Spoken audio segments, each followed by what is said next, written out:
ప్రార్థించాలి. పరలోకమందున మా తండ్రి, దయ కలిగిన మా దేవ, యథగోత్రమైన ప్రశస్తమైన నామానికి వేలాది వందనాలు తండ్రి దేవ. తండ్రి ఇప్పటి వరకు తండ్రి సేవకుని నిలబెట్టి తండ్రి మీరు మాట్లాడిన విధానాన్ని బట్టి వందనాలు ప్రభా. మరికొన్ని విషయాలు ప్రభా తండ్రి నా ద్వారా మాట్లాడండి ప్రభా. సంఘానికి తండ్రి ఏ మాటలైతే అవసరమో ప్రభా తండ్రి వారి జీవితాల్లో తండ్రి ఎలాంటి మాటలు తండ్రి వారికి అవసరమో తండ్రి నాకైతే తెలియదు కానీ ప్రభా తండ్రి సమస్తాన్ని మీరే జరిగించండి, మీరే మాట్లాడండి తండ్రి. ప్రతి విషయంలో తండ్రి మీకు లోబడే బిడ్డగా తండ్రి సంఘం అంతా ఉండులోగా తండ్రి కృపలో ఇచ్చండి, కృపలో భద్రపరచండి తండ్రి. ఆరోగ్యం బాగోతుందంటే ఎవరైతే బిడ్డలు తండ్రి మందిరాలకు రాలేదో ప్రభావ తండ్రి ఆ బిడ్డలకు తండ్రి సంపూర్ణమైన ఆరోగ్యంగా ఇచ్చేయండి తండ్రి. మరలా వచ్చేవారు తండ్రి రావడానికి తండ్రి కృప చూపించండి, కృపలో భద్రపరచమని ప్రతి విషయంలో తండ్రి మీ సహాయాన్ని దయచేయమని మీరే సూటిగా స్పష్టంగా మాతో మాట్లాడమని వేడుకుంటూ చిన్న ప్రార్థన మా ప్రభువును రక్షకుడైన యేసయ్య అడిగి వేడుకుంటాం పరమ తండ్రి. ఆమేన్. మంచిది. మనం గత 2 వారాలుగా కొన్ని విషయాలు మనం ధ్యానిస్తూ వస్తున్నాం. దేనికోసం మాట్లాడుకుంటున్నాం చెప్పాలి. అసలు ఈ టాపిక్ దేనికోసం మాట్లాడుకుంటున్నాం అంటే, ఒక వ్యక్తి పరలోకం వెళ్ళాలంటే ఎలా పనిచేసి వెళ్ళాలా, లేకపోతే యేసుక్రీస్తునందు విశ్వాసం ఉంచి వెళ్తాడా, పనిచేసి పరలోకాన్ని స్వతంత్రించుకోవటం అనేది సాధ్యమేనా అనే దాని మీద ఈ టాపిక్ అనేది రన్ అవుతుంది. వాటిలో మనం ధర్మశాస్త్ర సంబంధమైన క్రియలు అలాగే సత్క్రియల కోసం మాట్లాడుకున్నాం. ఇప్పుడు ధర్మశాస్త్ర సంబంధమైన క్రియలు, ధర్మశాస్త్రాన్ని దేవుడు మోషే ద్వారా అనుగ్రహించాడని మనం నేర్చుకున్నాం. ఇప్పుడు ధర్మశాస్త్ర సంబంధమైన క్రియల మూలంగా ఏ వ్యక్తి అయినా నీతిమంతుడు అవుతాడా? అవ్వడు. మరి ఎలా నీతిమంతుడు అవుతాడు? ఆయన యందు విశ్వాసం ఉంచడం వల్ల. అంటే క్రియలేమీ చేయక్కర్లేదా అంటే దానికి కూడా ఆన్సర్ మనం గతించిన వారంలో చూసాం. విశ్వాసం ఉంచితే ఖచ్చితంగా ఏం చేస్తాం? క్రియ చేసిన వాడికి ఏమున్నట్టు? విశ్వాసం ఉన్న ప్రతి వ్యక్తి క్రియ చేస్తాడు. అతనిలో క్రియ కనిపిస్తేనే అతనికి విశ్వాసం ఉన్నట్టు. మనం క్రియల వల్ల అంగీకరించబడం కానీ క్రియలు ఎందుకు చేస్తున్నాం అని అంటే మనలో విశ్వాసం ఉంది కనుక. విశ్వాసం లేని వ్యక్తి దేవుని కోసం క్రియలు ఏం చేస్తాడు? ఒకవేళ చేసినా దేనికోసం చేస్తాడంటే గొప్ప కోసం చేస్తాడు. ఇప్పుడు బయట వ్యక్తులు కొంతమంది ఉంటారండి, దేవుడి పనికి సహకరిస్తారు. వాళ్ళు దేనికోసం సహకరిస్తారు? వాళ్ళకి ఏదో మంచి జరుగుతుందని, లేకపోతే అందరిలో మైకులో వాళ్ళ పేరు చదవాలి. ఒకటి మంచి జరుగుతుందని, రెండోది మైకులో వాళ్ళ పేరు చదవాలని సహాయం చేస్తూ ఉంటారు, గొప్ప కోసం చేస్తూ ఉంటారు. కానీ ఒక విశ్వాసి మనస్ఫూర్తిగా విశ్వసించిన రోజు, జాగ్రత్తగా వినండి, మనస్ఫూర్తిగా విశ్వసించిన రోజు ఖచ్చితంగా ఆ విశ్వాసాన్ని బట్టి ఏం చేస్తాడు చెప్పాలి? ఏం చేస్తాడు? కొన్ని విషయాలు ఈరోజు కూడా ఆలోచిద్దాం. పరలోకానికి వెళ్ళాలంటే క్రియల ద్వారా వెళ్ళటం సాధ్యమేనా అనే కొన్ని విషయాలు మనం ఆలోచించే ప్రయత్నం చేద్దాం. రోమిలికి రాసిన పత్రిక, జాగ్రత్తగా వినండి.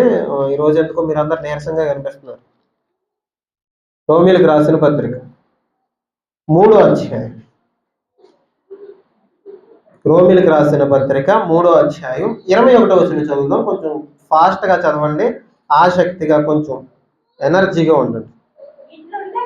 ఇట్లుండగా ధర్మశాస్త్రమునకు వేరుగా దేవుని నీతి బయలుపడుచున్నదని దానికి ధర్మశాస్త్రమును ప్రవక్తలను సాక్ష్యం ఇచ్చుచున్నారు. జాగ్రత్తగా వినండి.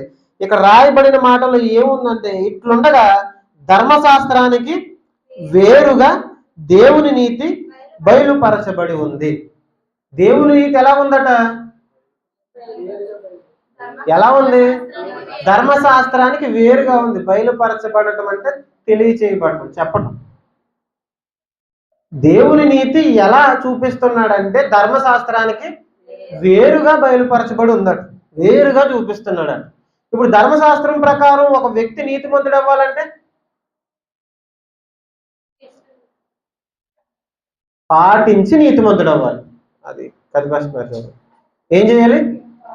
పాటించి నీతిమంతుడు అవ్వాలి. అది అవుతుందా? ధర్మశాస్త్రానికి వేరుగా దేవుని నీతి అంటే ఇప్పుడు ధర్మశాస్త్రాన్ని 10 ఆజ్ఞలు దేవుడు ఎందుకు ఇచ్చాడంటే, ఇప్పుడు సాధారణంగా వాళ్ళంతా అనుకుంటుంది ఏంటంటే 10 ఆజ్ఞలు పాటించి ఏమవ్వాలి, నీతిమంతులు అవ్వాలని ధర్మశాస్త్రం లెక్క. వాళ్ళు కూడా అదే పాటించేవారు, పాటించి నీతిమంతులు అవ్వాలి. కానీ ఇక్కడ రాయబడిన మాటలో ఏముందంటే ధర్మశాస్త్రానికి వేరుగా, ధర్మశాస్త్రానికి వేరుగా అంటే పాటించి నీతిమంతులు అవ్వడం కాదు, నీతిమంతులైన తర్వాత పాటించి. అర్థమవుతుందా? పాటించేదో ఇప్పుడు మనం అన్ని చేసేసి పరలోకం వెళ్ళిపోదాం అనుకోవడం కాదు. దేవుడు మనకి పరలోకానికి అవకాశాన్ని ఇచ్చాడు, గొప్ప రక్షణ భాగ్యాన్ని ఇచ్చాడు. కనుక దాన్ని బట్టి ఏం చేయాలా, కృతజ్ఞతతో పనిచేసేది. ధర్మశాస్త్రానికి వేరుగా, ధర్మశాస్త్రానికి వేరుగా పనిచేసే నీతిమంతులం కాదు, నీతిమంతులం అయ్యాం గనక పని చేయాలి. అదే రోమిలికి రాసిన పత్రికలో ఒకసారి మరలా జ్ఞాపకం చేసుకుందాం. ఎప్పుడు చదివిన మాట, రోమిలికి రాసిన పత్రిక 3వ అధ్యాయం, రోమిలికి రాసిన పత్రిక 3వ అధ్యాయం 23-24 వచనాలు చదువుతాం. ఏ భేదమును లేదు, అందరూ పాపం చేసి దేవుడు అనుగ్రహించు మహిమను పొందలేకపోతున్నారు. కాబట్టి నమ్మువారు ఆయన కృపచేతనే యేసుక్రీస్తునందలి విమోచనము ద్వారా ఉచితంగా నీతిమంతులు అవుతున్నారు. ఎలా నీతిమంతులు అవుతున్నాం? దేన్ని బట్టి నీతిమంతులు అవుతున్నాం? ఆయన్ని నమ్మటం ద్వారా, విశ్వసించటం ద్వారా ఏమవుతున్నాం? నీతిమంతులు అవుతున్నాం.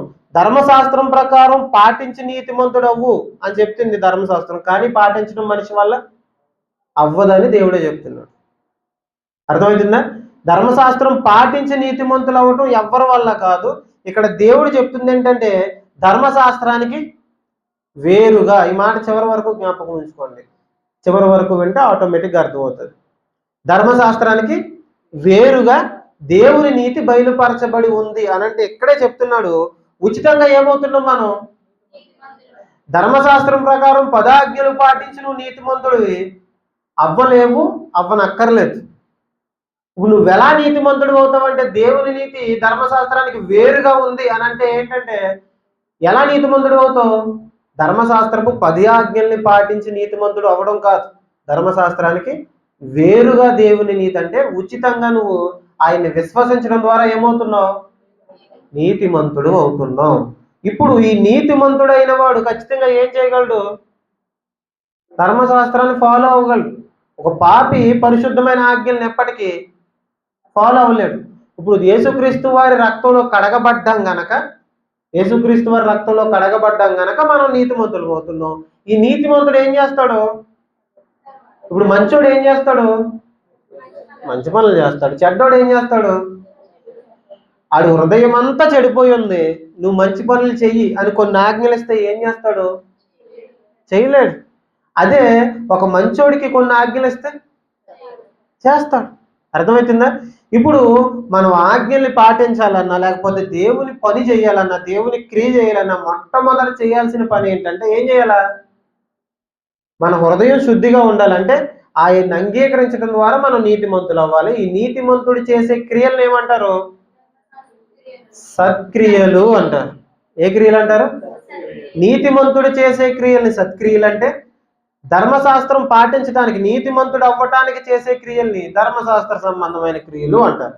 ఇప్పుడు కొన్ని విషయాలు జాగ్రత్తగా మనం ఆలోచిద్దాం. ఈ విషయాలన్నీ మీకు జ్ఞాపకం ఉన్నాయి కదా, ఈ మనసులో పెట్టుకోండి. కొన్ని విషయాలు మనం జాగ్రత్తగా విందాం. పని చేసి పరలోకం వెళ్ళొచ్చా, లేకపోతే పని వల్లే దేవుడు పరలోకాన్ని ఇస్తాడా అనే విషయాలు, కొన్ని విషయాలు ఆలోచించే ప్రయత్నం చేద్దాం. మత్తయి సువార్త 20వ అధ్యాయం జాగ్రత్తగా మనం ఎప్పుడూ ధ్యానించే సందర్భమే, కానీ దేవుడు కొన్ని నూతనమైన విషయాలు మాట్లాడతాడు. మత్తయి సువార్త 20వ అధ్యాయం మొదటి నుంచి. ఏలయనగా పరలోక రాజ్యము ఒక ఇంటి యజమాని పోలి ఉన్నది. అతడు తన ద్రాక్ష తోటలో పనివారిని కూలికి పెట్టుకున్నటకు ప్రొద్దున బయలుదేరి దినమునకు 1 దేనారము చెప్పున పనివారితో ఒడబడి తన ద్రాక్ష తోటలోనికి వారిని పంపెను. జాగ్రత్తగా వినండి. ఈ ఉదాహరణ లేకపోతే ఈ ఉపమానం మనం చాలాసార్లు వినేసి ఉంటాం. పరలోక రాజ్యము ఎలా పోల్చబడిందట? ఒక ఇంటి యజమాని. జాగ్రత్తగా వినండి. యజమాని అనే మాట మనకి సాధారణంగా కొత్త నిబంధనలో లేకపోతే బైబిల్లో ఎక్కడ కనిపించినా అది ఇజ్రాయేలీలు యజమాని లేకపోతే ఒక ధనవంతుడు అనే మాటని ఎక్కువగా దేవునికి ఆపాదించేవారు. ఏ ఉదాహరణలో చూసినా దేవునికి ఆపాదించేవారు ఎక్కువగా. ఒక ధనవంతుడైనా లేకపోతే ఒక యజమాని అయినా, ఒక ఇంటికి యజమాని, ఆ యజమాని కింద కొంతమంది దాసులు అని రాయబడిందంటే ఎక్కువ సందర్భాల్లో అది దేవునికి ఆపాదించడం జరిగేది. ఇప్పుడు ఈ సందర్భంలో ఎవరున్నారు మాట్లాడాలి మీరు. ఈ సందర్భంలో ఎవరున్నారు? ఒక ఇంటి యజమాని ఉన్నాడు. ఆ యజమానికి ఏముందట చెప్పాలంతా? ద్రాక్ష తోట ఉంది. ఆ ద్రాక్ష తోటలో పని చేయటానికి పని వాళ్ళు కావాలి. ఎవరు కావాలి? పని వాళ్ళు కావాలి. ఈ పని వాళ్ళ కోసం ప్రొద్దున్నే లేచాడట. ప్రొద్దున్నే లేచి ఎక్కడికి వెళ్తున్నాడు? ఇప్పుడు పని వాళ్ళు ఇప్పుడు మన ఊర్లో అయితే జాగ్రత్తగా ఉండండి. మన ఊర్లో అయితే ఇంటి దగ్గరకు వచ్చి పని పురమాయించుకుని వెళ్ళిపోతారు. కానీ కొన్ని ఊర్లో అలా ఉండదు.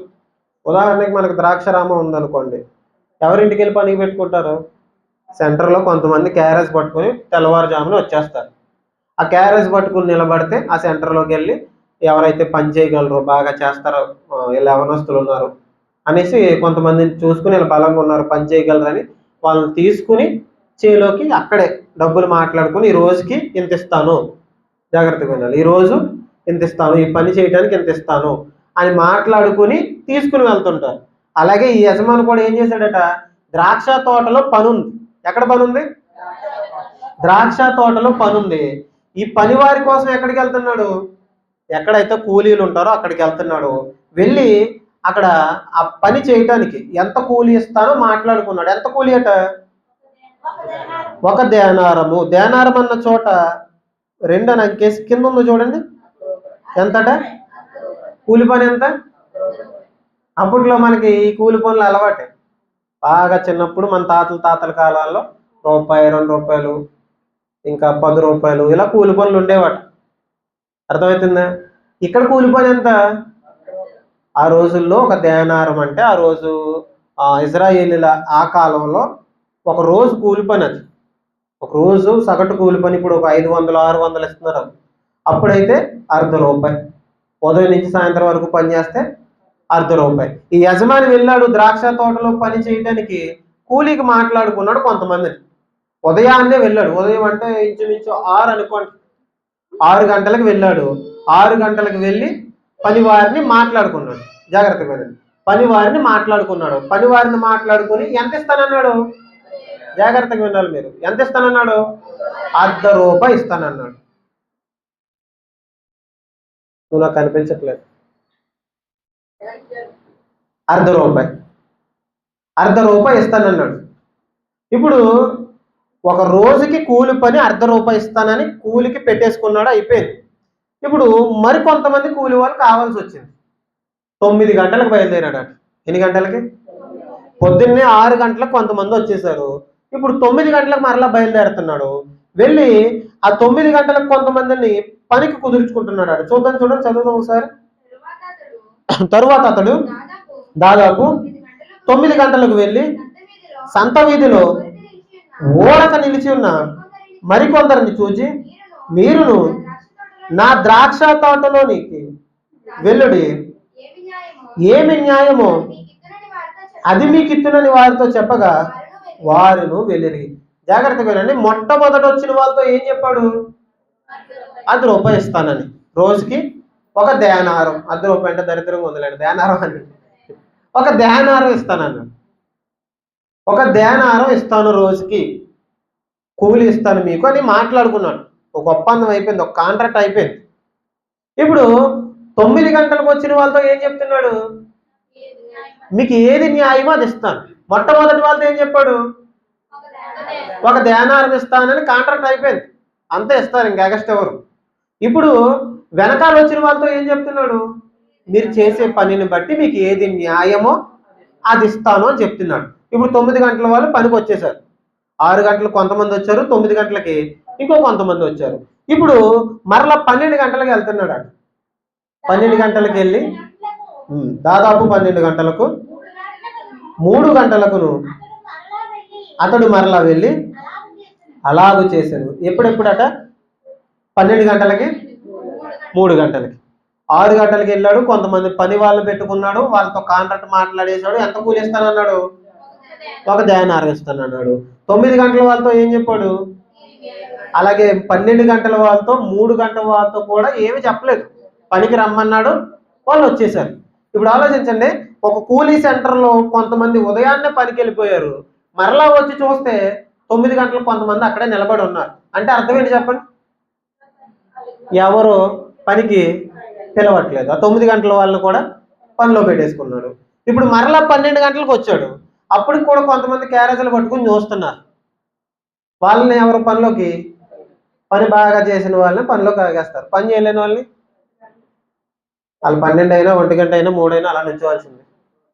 ఇప్పుడు 12 గంటలకు కొంతమంది వచ్చారు, కొంతమందిని తీసుకుని వచ్చారు, మరలా 3 గంటలకు వెళ్తున్నారట. అప్పటికి కూడా కొంతమంది ఎందుకు అలా నిలబడి ఉంటున్నారండి? పని చేసుకోకపోతే వాళ్ళకి అడవ 3 గంటలకు కూడా అక్కడే ఉన్నారట. ఇప్పుడు 3 గంటలకు అయిపోయింది, 9 గంటలకు అయిపోయింది, 12 గంటలకు అయిపోయింది, 3 గంటలకు అయిపోయింది. ఇప్పుడు ఆలోచించండి, మరలా 5 గంటలకు వెళ్తున్నాడండి. ఎన్ని గంటలకి?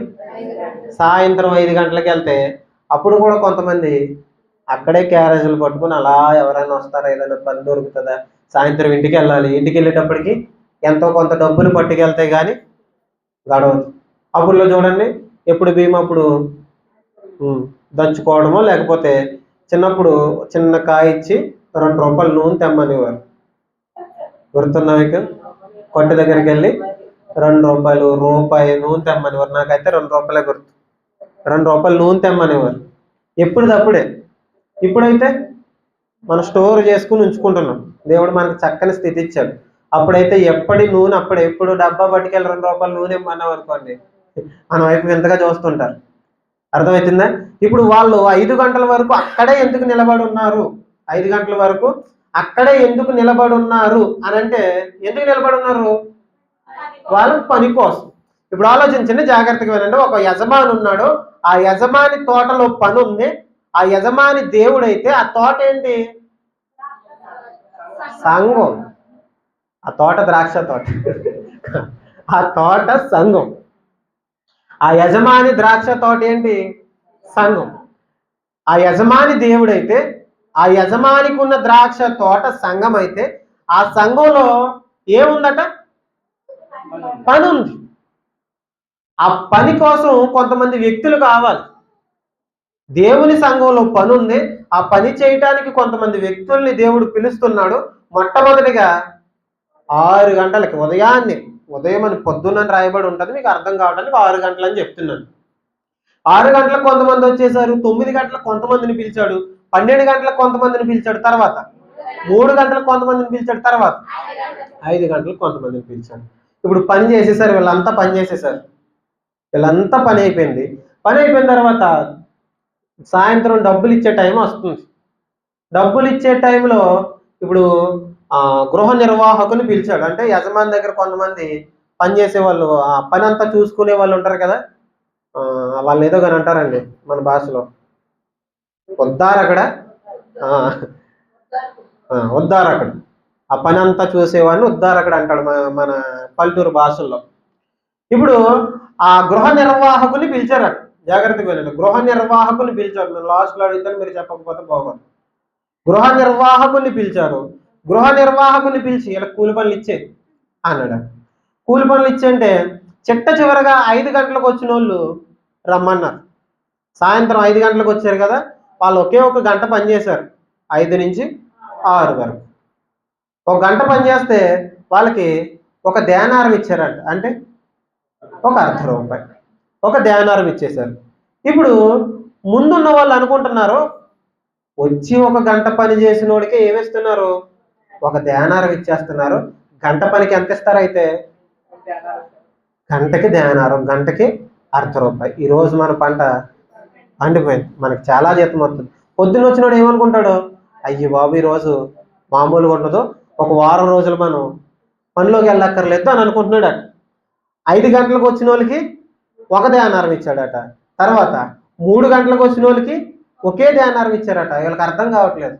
మరలా 12 గంటలకు వచ్చిన వాళ్ళకి ఒకే దేనారం ఇచ్చాడట. మళ్ళీ 9 గంటలకు వచ్చిన వాళ్ళకి ఒకే దేనారం. చివరికి వాళ్ళు వచ్చారు, వీళ్ళ చేతుల్లో కూడా పొద్దున్న 6 గంటల నుంచి సాయంత్రం 6 గంటల దాకా పనిచేశారు. వీళ్ళు వాళ్ళ చేతుల్లో కూడా ఏం పెట్టారు? ఒకే దేనారం పెట్టాడట. వీళ్ళు అడుగుతున్నారు ఏమని చూద్దాం, చూడండి ఏమని అడుగుతున్నారు.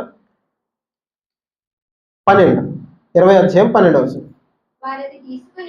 వారు అది తీసుకుని చివరి వచ్చిన వీరు 1 గంట మాత్రమే పని చేసిరని పగలంతయు కష్టపడి ఎండ బాధ సహించిన మాతో వారికి సమానం చేసితివే అని ఆ ఇంటి యజమాని మీద సనుగుకొండ్రి. ఏం చేస్తున్నారట? ఎప్పుడో సాయంత్రం వచ్చి గంట పనిచేసినోడికి మాకు ఒకే జీతం ఇస్తున్నాడు ఏంటని యజమాని మీద సనుక్కుంటున్నారట. ఏం చేస్తున్నారు? ఈ సందర్భం ఏంటంటే మీకు ఏదైనా గుర్తొస్తుందా? ఏ ఉపమానం అన్నా గుర్తొస్తుందా? గుర్తు రావట్లేదా? మోషే కాలంలో సనుక్కున్నారు. ఇంకా ఉపమానం యేసుక్రీస్తు వారు చెప్పిన ఉపమానం. ఒక ధనవంతునికి 2 కుమారులు, ఒకడు పెద్దవాడు ఒకడు చిన్నవాడు. చిన్నవాడు ఏం చేశాడు? తప్పిపోయాడు, దుర్వ్యాపారం కోసం వెళ్ళిపోయాడు. తిరిగి వచ్చిన తర్వాత ఆ బిడ్డను చేర్చుకుంటే, చిన్న కుమారుని చేర్చుకుంటే, పెద్ద కుమారుడు ఏం చేశాడట? అప్పటికి పొలంలో ఉన్నాడు. తిరిగి వచ్చే సమయానికి ఈ చిన్న కుమారుడు లోన్ ఉండడం, అక్కడ పెద్ద పార్టీ జరగడం, చిన్న కుమారుడు వచ్చాడని సంతోషంగా వాళ్ళందరూ నాట్యం చేయడం ఇవన్నీ చూసి ఏం చేస్తున్నాడు? వాడిని క్షమించడం ఏంటి? వాడు ఎంత తప్పు చేశాడు? అలాంటి వాడిని క్షమించవచ్చా? వాడు వచ్చాడని మీరు పార్టీ చేస్తారా? ఆస్తి అంతా పట్టుకెళ్ళి ఏం చేశాడు? దుర్వ్యాపారాల కోసం ఖర్చు పెట్టేశాడు ఆస్తి అంతా పట్టుకెళ్ళి. అలాంటి వాడు వస్తే మేకపిల్లలు కోసేసి నువ్వు పార్టీ చేస్తావా? ఇన్ని రోజుల నుంచి నేను ఇక్కడే ఉన్నాను, నాకు ఒక మేకపిల్ల కూడా నువ్వు ఇవ్వలేదన్నాడట. అర్థమవుతుందా? వీళ్ళు కూడా ఏం చేస్తున్నారు? మేము ఎప్పుడో పొద్దున్న వచ్చి పని చేస్తున్నాం, సాయంత్రం వచ్చిన గంట పని చేసిన వాళ్ళకి కూడా అదే ఇస్తున్నావు ఏంటి? ఇప్పుడు వాళ్ళు ఆలోచించాల్సింది ఏంటి? ఎలా ఆలోచించాలంటే, వాళ్ళు పాపం పని లేక రోజంతా ఖాళీగా ఉంటే యజమాని ఎవరో మంచోడు ఏం చేశాడు? వాళ్ళని కూడా పనికి పిలిచి పాపం వాళ్ళు సరిగ్గా పూర్తి టైం పని చేయకపోయినా ఏం చేశాడు? డబ్బులు ఇచ్చాడు, సంతోషంగా డబ్బులు ఇచ్చాడు. యజమాని చాలా మంచివాడు, నెక్స్ట్ టైం ఈయనకి పనికి వచ్చి బాగా పని చేయాలి అని అనుకోవడం పోదు. ఏం చేస్తున్నాడు? ఆడికి ఎందుకు ఇవ్వాలి? వాడికి ఇవ్వకపోతే వాళ్ళ కుటుంబం ఎలా నడుస్తుంది? వాడికి ఇవ్వకపోతే వాళ్ళ ఫ్యామిలీ ఎలా రన్ అవుతుంది? ఓన్లీ బాగానే ఇచ్చాడు, నా సహోదరుడు నాతో పాటు రోజు పనికొచ్చేవాడు, ఈడు కూడా నాతో పాటు పనికొచ్చేవాడే కదా, ఈడు కూడా బాగుపడతాడని అనుకోవట్లేదట. వాడికి ఎందుకు ఇవ్వాలి? వాడికంటే మాకు ఎక్కువ ఇవ్వండి అని అంటుంటే ఆ యజమాని కొన్ని మాటలు చెప్తున్నాడు. జాగ్రత్తగా ఉందని చూడండి తర్వాత మాట. అందుకు అతడు వారిలో ఒకని చూచి, స్నేహితుడా, నేను నీకు అన్యాయము చెయ్యలేదే, నీవు నా యొద్ద 1 దేనారము వడబడలేదా? నీ సొమ్ము నీవు తీసుకొని పొమ్ము, నీకిచ్చినట్లే కడపడ వచ్చిన వారికిచ్చుటకు నాకు ఇష్టమైనది. నీకు ఇష్టం వచ్చినట్లు నాకు ఇష్టం వచ్చినట్లు నా సొంత సొమ్ముతో చేయుట న్యాయము కాదా? నేను మంచివాడినైనందున నీకు కడుపు మంటగా ఉందా? ఏంటట? ఈయన మంచోడైనందుకు వాళ్ళకి ఏమొస్తుందట? కడుపు మంట వస్తుందట. పక్కన వాళ్ళు బాగుపడితే చూసి వారవలేని తత్వం అన్నమాట. ముందే మీకు చెప్పాను కదా, ఏమని చెప్పాను? మీకు 1 దేనారం ఇస్తానన్నాను. మీకు ఏమైనా అన్యాయం చేశానా? మీ డబ్బులు ఏమైనా సగం పక్కన పెట్టానా? మీకు ఎంత కూలి పని మాట్లాడానో అంత కూలి పని ఇచ్చేసాను. 1 దేనారం ఇస్తానని ఇచ్చేసాను. వాళ్ళకి నేను ఏది చెప్పలేదు, వాళ్ళు కూడా నన్ను ఏది అడగలేదు. జాగ్రత్తగా వినండి. వాళ్ళు ఎంత ఇస్తారండి, ఇప్పుడు గంటే కదా ఉంది, ఎంత ఇస్తారో అని అడగట్లేదు. ఎంతో కొంత అని పనికొచ్చేసారు. మీకు 1 దేనారం ఇస్తానన్నాను, ఇచ్చాను. అలాగే వాళ్ళు ఏమీ అడగలేదు, వాళ్ళు రమ్మంటే వచ్చారు, నాకు ఇవ్వాలనిపించింది, వాళ్ళ స్థితిని చూసి నాకు ఇవ్వాలనిపించింది కనుక నేను ఇచ్చాను అంటున్నారు. ఇప్పుడు ఆలోచించండి, ఈ సందర్భాన్ని జాగ్రత్తగా మనసులో పెట్టుకుని కొన్ని విషయాలు మనం ఆలోచిద్దాం. దేవుడు తన సంఘంలో దేనికోసం పిలిచాడు? దేనికోసం పిలిచాడు? పని కోసం పిలిచాడు. దేవుని పని, సంఘంలో ఏం పని ఉంటుంది? దేవుని పని ఉంటుంది. మన సొంత పనులు ఉండవు కదా, దేవుని పని ఉంటుంది. ఇప్పుడు దేవుని పని కోసం కొంతమంది వచ్చారు. దేవుని పని కోసం కొంతమంది వచ్చారు. కొంతమంది పొద్దున్నే అంటే ఎప్పుడో మేము ఎప్పటి నుంచో సంఘం స్టార్ట్ అయిన దగ్గర నుంచి ఉన్నామండి సంఘంలో అని అన్న వాళ్ళు కొంతమంది ఉంటారు. లేదంటే కొంచెం మేము మధ్యలో సీనియర్లు అయిపోయిన తర్వాత మేము వచ్చామండి అన్న వాళ్ళు కొంతమంది ఉంటారు. చిట్ట చివరిగా ఈ మధ్య జాయిన్ అయిన వాళ్ళు కూడా కొంతమంది ఉంటారు. సంఘంలో దేవుని కోసం విస్తారంగా పనిచేసిన వాళ్ళు ఉంటారు.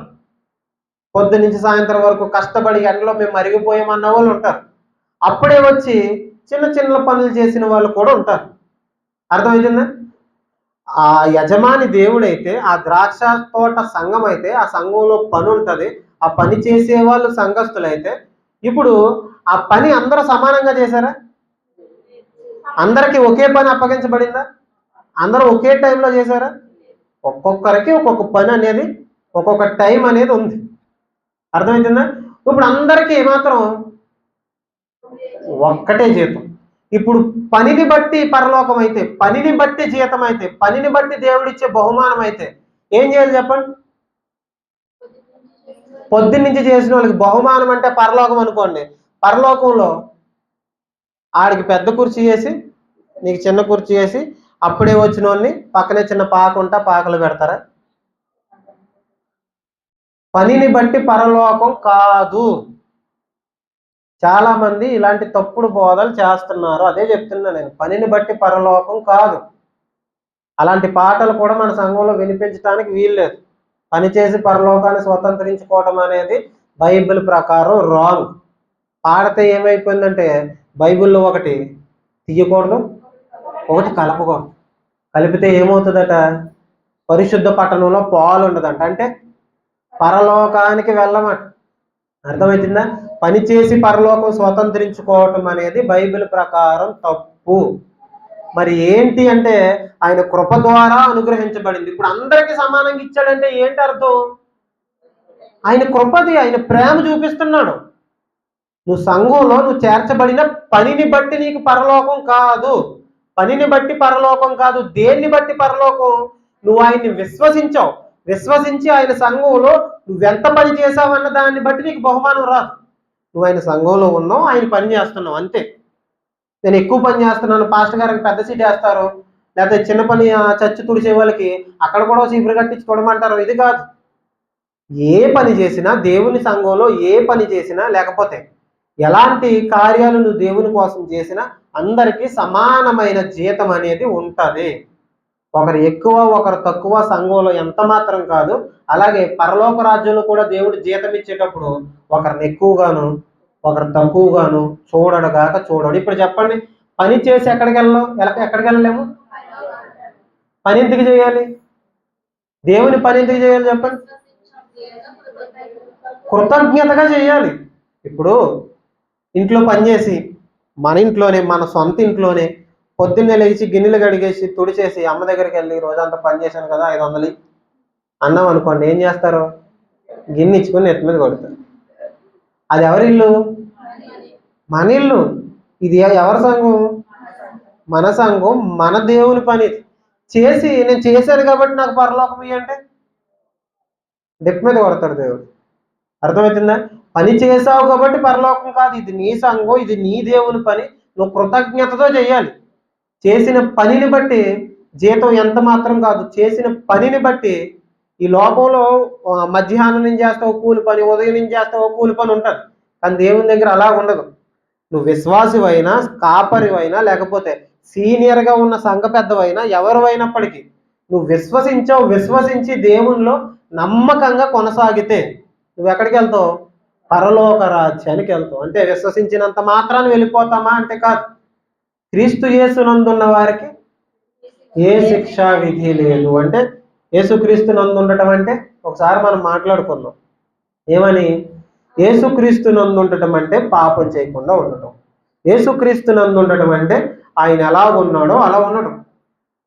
అంటే నమ్మి పని చేయక్కర్లేదు, సంఘానికి వచ్చి వెళ్ళిపోతే సరిపోతుందా, మనం పరలోకం వెళ్ళిపోతామంటే కాదు. అలాగంటే నువ్వు కృతజ్ఞత లేనివాడు అవుతావు. నువ్వు విశ్వసించావు, నువ్వు ఖచ్చితంగా క్రియ చేయాలి. ఇదే మాట రోమిలికి రాసిన పత్రికలో కూడా పౌలు గారు చెప్తున్నారు. చూడండి, ముగించుకుందాం, త్వరగానే ముగించుకుందాం. రోమిలకు రాసిన పత్రిక, రోమిలకు రాసిన పత్రిక 4వ అధ్యాయం 5వ వచనం నుంచి చదువుతాం. పని చేయక భక్తిహీనుని, అందరు తీసారా? జాగ్రత్తగా అక్కడే చూస్తూ వినండి, చదువు. పని చేయక భక్తిహీనుని నీతిమంతునిగా తీర్చువాని యందు విశ్వాసముంచువానికి వాని విశ్వాసము నీతిగా ఎంచబడుతుంది. ఏం చేయక పని చేయక అంటే పని చేయట్లేదు, కానీ భక్తిహీనుణ్ణి దేవుడు ఎలా తీరుస్తున్నాడట? ఎందుకు నీతిమంతుడుగా తీరుస్తున్నాడు? విశ్వాసం ఉంచాడు కాబట్టి. అతను పని చేసి నీతిమంతుడు అవ్వట్లేదు, విశ్వాసం ఉంచాడు. విశ్వాసం ఉంచడం బట్టి నీతిమంతుడు అవుతున్నాడు. ఇప్పుడు ఆలోచించండి, మనం నీతిమంతులు ఎలాగవుతాం? పని చేసా? నీతిమంతుడు అవ్వటం అంటే పరలోకాన్ని స్వతంత్రించుకోవటం. పరలోకాన్ని స్వతంత్రించుకోవడం పని వల్ల అవుతుందా? ఇప్పుడు మనం చెయ్యాల్సిన పని ఏంటంటే పని చేసి పరలోకం వెళ్ళటం అనేది రాంగ్. కాబట్టి విశ్వాసం ఉంచి పరలోకం వెళ్ళటం అనేది బైబిల్ ప్రకారం సరైన పద్ధతి. మనం విశ్వసించాలి, ఆ విశ్వాసం మనలోంచి కార్యాలు జరిగిస్తుంది. ఆ కార్యం జరిగిన రోజు నీలో పరిపూర్ణమైన విశ్వాసం ఉన్నట్టు. ఆ విశ్వాసం వల్ల నువ్వు ఎక్కడికి వెళ్తావు? పరలోకం వెళ్తావు. నువ్వు చేసిన కార్యాలను బట్టి పరలోకం వెళ్ళవు. అందుకే ఇక్కడ రాయబడుతుంది ఏమని? పని చెయ్యక. ఒక వ్యక్తి పని చేయలేదు, భక్తిహీనుడుగా ఉన్నాడు. ఏం చేశాడు? విశ్వాసం ఉంచాడు. ఏముంచాడు? విశ్వాసం ఉంచాడు. విశ్వాసం ఉంచాడు గనక ఏమయ్యాడట?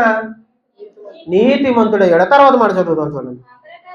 ఆ ప్రకారమే క్రియలు లేకుండా దేవుడు ఎవరైనా నీతిమంతుడిగా ఎంచెనో ఆ మనుషుడు ధన్యుడని దావీదు కూడా చెప్తున్నాడు. ఆ భక్తుడు కూడా సాక్ష్యం ఇస్తున్నాడట. ఏమని? ఆ ప్రకారమే క్రియలు లేకుండా. ఏం లేకుండా క్రియలు. పనికి పరలోకానికి ఏం లేదు, సంబంధం లేదు. పని చేసి పరలోకం వెళ్ళడం అనేది మీరు చూపించమంటే ఇలాగా ఒక 10-15 వారాలు కూడా ఇదే టాపిక్ నడవచ్చు. మీకు ఇంకా అర్థం కావాలండి. అర్థమవుతుందా? పని చేసి పరలోకాన్ని స్వతంత్రించుకోవటం అనేది తప్పు.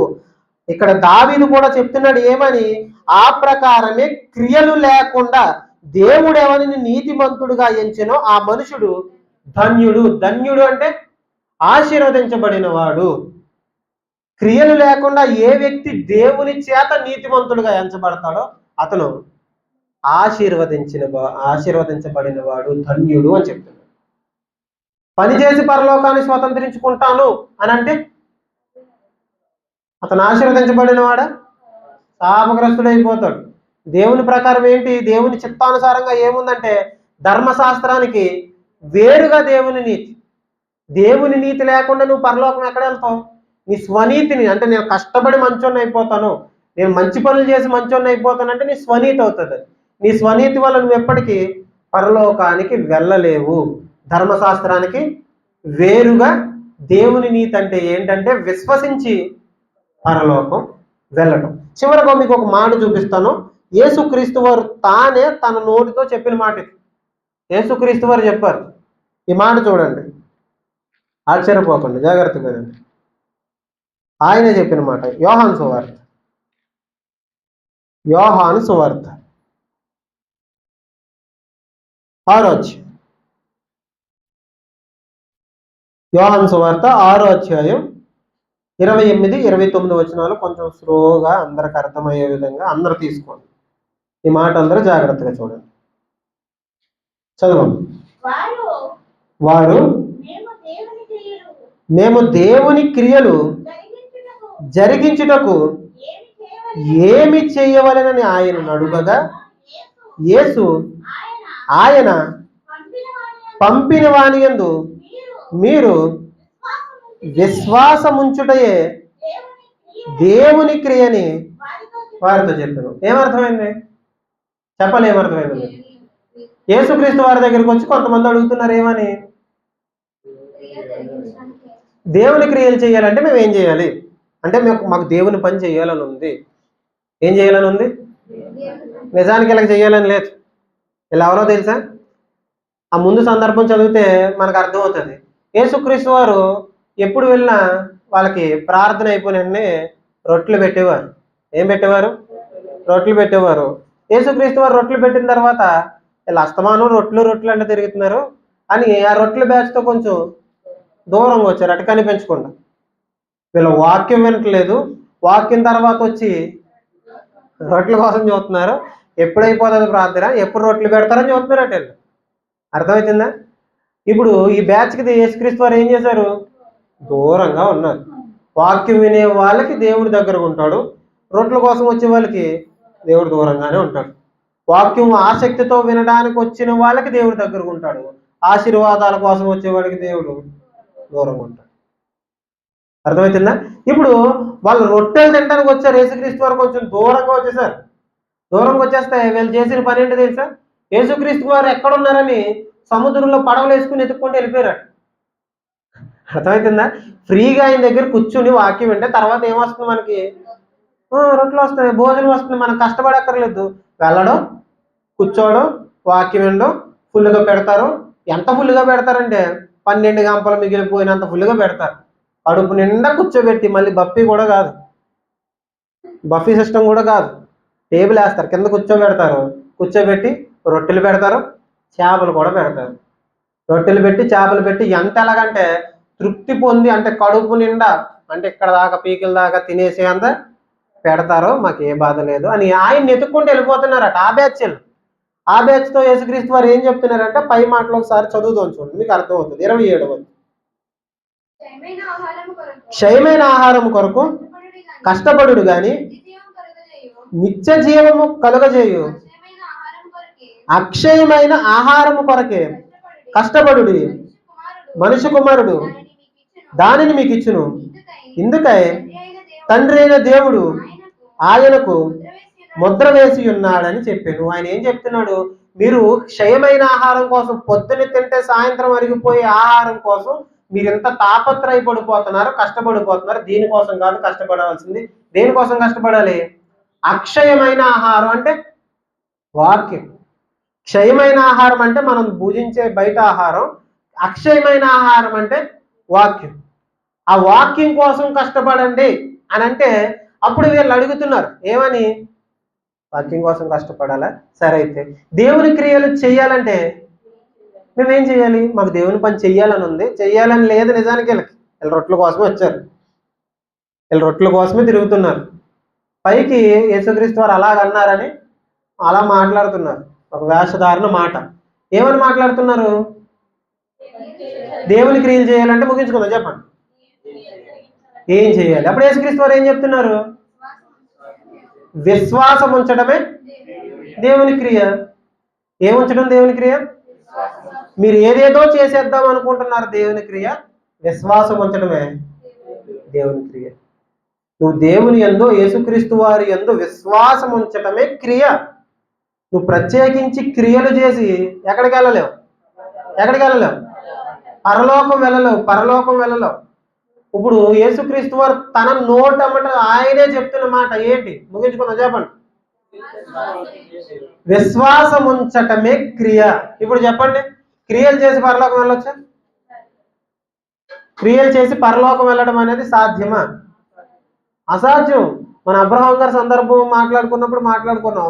ఒకవేళ క్రియల్ని బట్టే ఆయన నీతిమంతుడైతే అతనికి ఏం కలుగుతుందట? అతిశయ కారణం కలుగుతుంది. నేను మంచి పనులు చేసి ఎక్కడికి వచ్చాను?